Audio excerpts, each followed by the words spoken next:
सर्वप्रथम बातमी बघण्यासाठी आमचे चॅनलला सबस्क्राइब करा व बेल आयकॉनला क्लिक करा। नमस्कार, जळगाव परिवर्तन न्यूजमध्ये तुमचे स्वागत आहे। जळगाव दिनांक 12 वाकडी तालुका जामनेर येथील ग्रामपंचायत सदस्य विनोद चांदणे यांच्या मारेकऱ्यांना फाशीची शिक्षा व्हावी, वाकडी ग्रामपंचायत बरखास्त करून गैरव्यवहाराची चौकशी करावी या मागण्यांसाठी जिल्हा सकल मातंग समाज व दलित समाजातर्फे शुक्रवारी जिल्हाधिकारी कार्यालयावर धडक मोर्चा काढण्यात आला। जलसंपदा मंत्री गिरीश महाजन हे पोलीस प्रशासनावर दबाव आणत असल्याचा आरोप मोर्चेकऱ्यांनी केला। तसेच गिरीश महाजन मुर्दाबाद, भाजपा सरकार मुर्दाबाद अशा घोषणाही यावेळी देण्यात आल्या।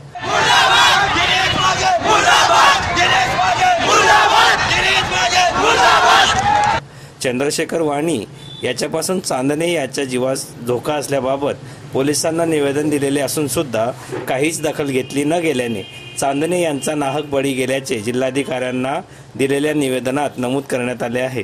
तसेच या खुनातील मास्टरमाइंड आरोपींना मदत करीत आहे व त्याच्यावर खुनाचा गुन्हा दाखल करावा। तसेच खटला चालविण्यासाठी ज्येष्ठ विधितज्ञ ॲडव्होकेट डॉक्टर उज्ज्वल निकम यांची नियुक्ती करण्यात यावी। तसेच पीडित कुटुंबाला 50 लाखाची आर्थिक मदत द्यावी व त्यांचे पुनर्वसन करण्यात यावे अशा विविध मागण्या यावेळी करण्यात आल्या।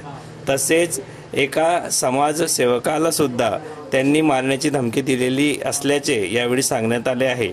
त्या व्यक्तीला शस्त्र बाळगण्याचा परवाना द्यावा व त्याची सुरक्षा वाढवावी अशी मागणी सुद्धा निवेदनात करण्यात आली आहे। ऐन लोकसभा निवडणुकीच्या तोंडावर महाजन विरोधी व भाजपा विरोधी घोषणेमुळे मात्र पक्षावर नामुष्की ओढवण्याची शक्यता असल्याची चर्चा विरोधी पक्षामध्ये सुरू आहे। त्यांचा सांभाळ कसा करायचा, काय करायचं हे चिंतामध्ये ती रात्रभर दिवसभर इसकाची मी घर सोडून दार कधी पाहिलं नाही। मी घरातल्या कोणत्याच गोष्टी मला माहिती नाही, सगळे त्यांचे पप्पा करत होते। पोरांनी आता पप्पाची कमी म्हणजे जीवन जिंदगीभर इतके हे करतील ना। आम्हाला असं वाटतं त्यांना माझ्या नवऱ्याला मारण्यापेक्षा आमच्या 4 जणांना जर मारलं असतं तसं आम्ही त्यांना काही माफ केली असती, पण त्यांना आम्हाला 3 सोडून त्यांचा एकट्याचा खून केला म्हणजे आम्हाला 4 बी त्यांना मारूनच टाकलं। त्यांची आई सारखी आजारी राहते, रात्रभर त्यांना झोप येत नाही।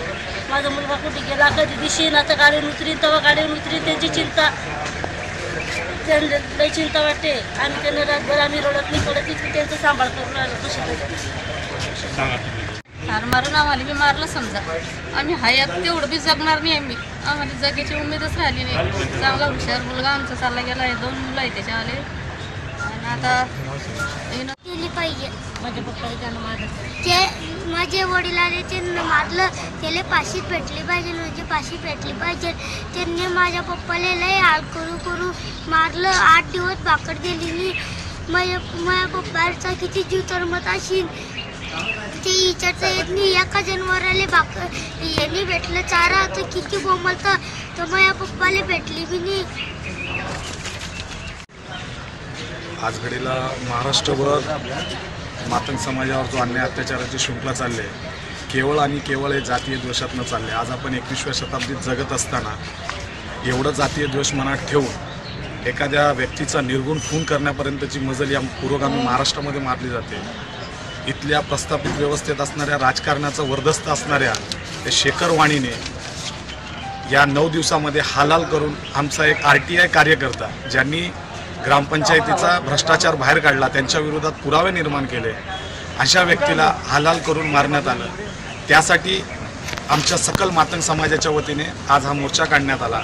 अशाच पद्धतीने महाराष्ट्रभर होणाऱ्या अन्याय अत्याचाराला आळा बसवण्यासाठी आमची सकल मातंग समाज कोर कमिटीच्या वतीने अशी मागणी असणार आहे, या आरोपींना फाशीची शिक्षा देण्यात यावं आणि महाराष्ट्रभर असे जे सामाजिक कार्यकर्ते आहेत त्यांना आर्म ॲक्टनुसार सशस्त्र बाळगण्याची परवानगी या महाराष्ट्र शासनाने द्यावी। यावेळेला मी एवढीच विनंती करेन। 19 दिनांक 19 तारखेला 9:30 वाजता तो घरातून निघाला, तर त्याचं प्रयोजन वाकडीच्या धरणाजवळ जायचं नव्हतं, त्याचं जळगावला जाण्याचं होतं। परंतु संबंधित जो म्हातारा आहे राजपूत पाटील याने त्याला सांगितलं की बाबा मला 25 रुपयाचं पेट्रोल टाकतो, तुम्हाला अशा ठिकाणी ठेव सोड। तर त्याने त्याला धरणाजवळ सोडल्यामुळे चंद्रशेखर वाणी आणि त्याचे सर्व साथीदार त्या ठिकाणी थांबलेले असतील आणि त्यांनी अचानकपणे त्याच्यावरती हमला केला। हमला केल्याबरोबर देशमुखने त्याच्यावरती जेव्हा रॉड मारला तेव्हा तो खाली पडल्यामुळे त्याचं ब्लेड त्या ठिकाणी सांडले गेलं आणि त्याची झटापटी झाल्यामुळे त्या ठिकाणची जागा एकदम मऊ झालेली होती. यांनी त्यावेळेला तो एरिया सेल केला पाहिजे होता पोलीस प्रशासनाने, पण तसं काही घडलं नाही. परंतु जी गाडी त्याच्या बॉडीला घेऊन गेली तर आजपर्यंत हे कळलं नाही की ती गाडी कोणत्या मालकाची आणि कुणाची आहे, म्हणून पोलीस प्रशासनाने आतापर्यंत कळवलेलं नाही. विषय दुसरा असा आहे की ज्या देशमुखने जेव्हा हे सांगितलं लोकांमध्ये की मी विनोद चांदेला रॉड मारला, जर कधी रॉड मारला जेव्हा झटापटी झाली त्या ठिकाणी एक नुसता देशमुख नव्हता तर त्याच्यासोबत 7-8 लोक होते, ही वस्तुस्थिती असताना पोलीस प्रशासनाने मात्र त्याच्याकडनं कोणतेही जबाब ओढून घेतलेले नाही असं आम्हाला वाटतं. की ही केस लढताना कोर्टामध्ये की आम्हाला सरकारी वकील हे ॲडव्होकेट उज्ज्वल निकम साहेब यांना या केस चालवण्यासाठी त्यांना नियुक्त करण्यात यावं. जळगाव परिवर्तन न्यूजतर्फे रिपोर्टर बंटी खरात, जळगाव.